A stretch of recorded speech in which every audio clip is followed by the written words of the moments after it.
Hello viewers. आज के इस वीडियो में हम एनसीईआरटी गणित कक्षा 10 की प्रश्नावली 4.4 का प्रश्न नंबर 1 हल करेंगे, जिसमें कहा गया है कि निम्न द्विघात समीकरणों के मूलों की प्रकृति ज्ञात कीजिए। यदि मूलों का अस्तित्व हो तो उन्हें भी ज्ञात कीजिए। और इस प्रश्न में हमें यहाँ 3 द्विघात समीकरण दिए गए हैं। तो करते हैं इस प्रश्न को हम। इस प्रश्न में सबसे पहले हमसे ये कहा गया है कि मूलों की प्रकृति ज्ञात कीजिए। मूलों की प्रकृति हम ज्ञात कैसे करते हैं? इसके लिए हम दिए गए द्विघात समीकरण का विविक्तर ज्ञात करते हैं। विविक्तर, जिसे शॉर्ट में हम डी लिखते हैं, इसका सूत्र होता है डी बराबर वी स्क्वायर माइनस 4ac। अब इसकी सहायता से हम प्रकृति कैसे ज्ञात करेंगे? यदि इस वी स्क्वायर माइनस 4ac जो आया है उसका मान 0 से बड़ा है, तब ऐसी कंडीशन में हम कहते हैं कि जो हमारे मूल हैं वे वास्तविक और भिन्न भिन्न हैं। यानी कि जो दो मूल आएंगे वे हमारे अलग अलग होंगे और वास्तविक होंगे।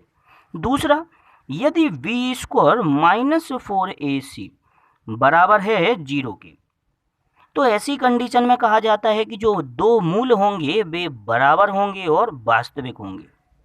और तीसरा, यदि वी स्क्वायर माइनस 4ac छोटा हो 0 से, यानी कि ऋणात्मक हो, तब ऐसी कंडीशन में हम कहते हैं कि जो मूल होंगे वे वास्तविक नहीं होंगे। और अगर वास्तविक नहीं है तो इसका मतलब उनका अस्तित्व नहीं होगा। और मूलों का अस्तित्व होगा कब कब? जब हमारे मूल वास्तविक होंगे तब हमारा मूलों का अस्तित्व होगा। और मूल वास्तविक कब आ रहे हैं? जब ग्रेटर देन 0 हो या फिर बराबर हो 0 के विविक्तर। करते हैं इस प्रश्न का पहला भाग, जिसमें हमें द्विघात समीकरण दिया गया है 2x square minus 3x plus 5 बराबर 0। सबसे पहले इस दिए गए द्विघात समीकरण की द्विघात के सामान्य सूत्र से हमने तुलना की, जो कि है हमारा ax square plus bx plus c बराबर 0। तो तुलना करने पर हमारा जो a है वो बराबर है 2 के, b बराबर -3 और c हमारा आ रहा है 5। अब हमने यहाँ विविक्तर निकाला d बराबर we square minus 4ac। v का मान हमारा -3, तो माइनस बी स्क्वायर की जगह पे -3 का स्क्वायर, -4 a के स्थान पर 2 और c के स्थान पर 5। -3 का अगर वर्ग करेंगे, किसी भी ऋणात्मक संख्या का वर्ग किया जाता है वह हमेशा धनात्मक आता है। तो -3 का वर्ग हो जाएगा हमारा प्लस का 9, -4 2 5 सबका गुणा हुआ, ये हमारा आ जाएगा 40। 9 - 40 दोनों ही घट जाएंगे क्योंकि दोनों के ही चिन्ह अलग अलग हैं। घटाए हमने 9 - 40, ये हमारा आ जाएगा माइनस का 31। इस प्रकार जो d आ रहा है हमारा वो ऋणात्मक आ रहा है, यानी कि 0 से छोटा आ रहा है। और जैसा कि कहा गया था कि यदि अगर विविक्तर हमारा ऋणात्मक आए तो कोई भी वास्तविक मूल नहीं होगा, जैसा कि हमने यहाँ लिख दिया। और यदि कोई वास्तविक मूल नहीं है तो फिर मूलों का अस्तित्व भी नहीं है और हमें उन्हें ज्ञात भी नहीं करना है। ये हो गया हमारे पहले भाग का हल। अब करते हैं इसी प्रश्न का दूसरा भाग, जिसमें हमें समीकरण दिया गया है 3x square minus 4 under root 3x plus 4 बराबर 0। इस दिए गए समीकरण की सबसे पहले हमने द्विघात के सामान्य सूत्र से तुलना की, जो कि है हमारा ax square plus bx plus c बराबर 0। तो तुलना करने पर हमारा a बराबर आ रहा है 3, b बराबर आ रहा है -4 अंडर रूट 3 और c बराबर है 4। अब हमें अगर इस दिए गए समीकरण की प्रकृति पता लगानी है तो हमने यहाँ विविक्तर का सूत्र लगाया, d बराबर we square minus 4ac। v के स्थान पर हमारा -4 अंडर रूट 3, तो ये हो जाएगा -4 अंडर रूट 3 का स्क्वायर माइनस 4 गुणे a के स्थान पर 3 और c के स्थान पर 4। -4 अंडर रूट 3 का अगर हम वर्ग करेंगे तो सबसे पहले तो माइनस वाली संख्या का वर्ग हमेशा धनात्मक होता है। दूसरा, इसका वर्ग करने के लिए 4 अंडर रूट 3 गुणा में लिखे हैं तो एक बार 4 का वर्ग होगा जो कि होता है 16, और अंडर रूट 3 का वर्ग 3, 16 और 3 का गुणा हुआ, ये हमारा आ गया 48। यानी कि -4 अंडर रूट 3 का वर्ग आ रहा है 48, और यहाँ 4 3 और 4 सबका गुणा हुआ, ये भी हमारा आ जाएगा 48। और यहाँ प्लस के 48 से माइनस का 48 कट गया। जो कि आ गया 0। तो d बराबर हमारा आ रहा है 0। और जब भी d का मान 0 के बराबर हो तो कहा गया था कि जो मूल होंगे वे बराबर और वास्तविक होंगे। तो हम लिख देंगे अतः दिए गए समीकरण के दो बराबर व वास्तविक मूल होंगे, जैसा कि हमने यहाँ लिख दिया।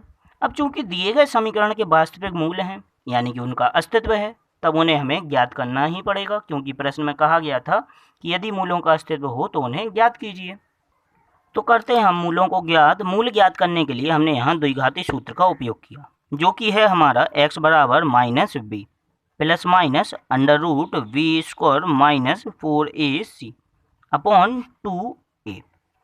मान रखते हैं इसमें हम b के स्थान पर हमारा माइनस 4 अंडर रूट 3, और यहाँ पे एक माइनस पहले से लगा है, plus minus under root V square minus 4ac हमारे विविक्तर का ही सूत्र है। इसके स्थान पर हम लिख देंगे 0, क्योंकि इसका मान आ रहा था 0।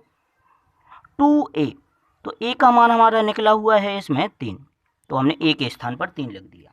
सरल करते हैं, यहाँ माइनस माइनस का गुणा होगा, ये हमारा आ गया प्लस का 4 अंडर रूट 3। यहाँ प्लस माइनस अंडर रूट 0 का मान 0, और प्लस माइनस अगर 0 हम लिखते हैं तो 0 जोड़ने या घटाने पर वही पद आता है, तो इसे हम छोड़ देंगे। बटे 2 गुणे 3 यानी कि हमारा आ जाएगा 6। इस प्रकार x हमारा आ रहा है 4 अंडर रूट 3 बटे 6। तो x के दोनों ही मूल हमारे हो जाएंगे 4 अंडर रूट 3 बटे 6। अभी ये और सरल हो रहा है, इसे और सरल कर देंगे। अब यहाँ हमारा 2 और 1 3, तब x का मान हो गया 2 अंडर रूट 3 बटे 3। तो x के दोनों ही मूल हो जाएंगे हमारे 2 अंडर रूट 3 बटे 3। अब करते हैं इसी प्रश्न का तीसरा भाग, जिसमें हमें समीकरण दिया गया है 2x square minus 6x plus 3 बराबर 0। जैसा कि हमने ये समीकरण नोट कर लिया। सबसे पहले इस दिए गए समीकरण की द्विघात के सामान्य सूत्र से तुलना करेंगे। ax square plus bx plus c बराबर 0। तब a बराबर हमारा हो गया 2, b बराबर माइनस 6 और c बराबर 3। विविक्तर का सूत्र लगाया, क्योंकि हमें प्रकृति पता लगानी है। d बराबर v square minus 4ac, b का मान माइनस 6 तो माइनस 6 का स्क्वायर माइनस 4 गुणे a का मान 2 और c का मान 3। माइनस 6 का वर्ग करेंगे। ऋणात्मक संख्या का वर्ग किया जाता है जब भी हमेशा धनात्मक आता है, और 6 का वर्ग 36, तो माइनस 6 का वर्ग आएगा 36। यहाँ 4 2 और 3 सबका गुणा हुआ, ये आ जाएगा 24। 36 माइनस 24 दोनों को घटाने पर हमारा आ रहा है 12। तो जो d है वो 12 आ रहा है, यानी कि एक धनात्मक संख्या है 0 से बड़ी, तो लिखा जाएगा चूंकि d बड़ा है 0 से, अतः दिए गए समीकरण के दो वास्तविक व भिन्न मूल होंगे, जैसा कि हमने यहाँ लिख दिया। अब अगर दिए गए समीकरण के मूल वास्तविक हैं तब उनका अस्तित्व है, और अगर मूलों के अस्तित्व है तो उन्हें हमें ज्ञात करना है। मूलों को ज्ञात करने के लिए हम यहाँ पर द्विघाती सूत्र का उपयोग करते हैं, जो कि है हमारा x बराबर minus B plus minus under root V square minus 4ac upon 2a। यहाँ v के स्थान पर हमने माइनस 6 लिखा, plus minus under root V square minus 4ac, ये हमारे विविक्तर का ही सूत्र है, और विविक्तर का मान आ रहा था 12, तो इसके स्थान पर हमने डायरेक्ट ही 12 लिख दिया, बटे 2a यानी कि 2 इंटू a का मान था 2 बराबर माइनस माइनस का यहाँ गुणा हुआ, माइनस का 6 हमारा हो जाएगा प्लस का 6, प्लस माइनस अंडर रूट 12। अगर अंडर रूट 12 के हम गुणनखंड करें तो ये हमारे आ जाएंगे 2 गुणे 3। यहाँ अंडर रूट के अंदर एक समान संख्याओं का जोड़ा बन रहा है, इनमें से 1 2 बाहर आ जाएगा, तो ये हमारा आ जाएगा 2 अंडर रूट 3। तो अंडर रूट 12 को हम लिख देंगे 2 अंडर रूट 3। साथ ही साथ नीचे हमारा 2 और 2 का गुणा हो रहा है, ये हमारा आ गया 4। 6 प्लस माइनस 2 अंडर रूट 3, अंश में से हमारा 2 कॉमन आ गया, 2 कॉमन लेने पर ये हमारा आ गया 3 प्लस माइनस अंडर रूट 3 बटे 4।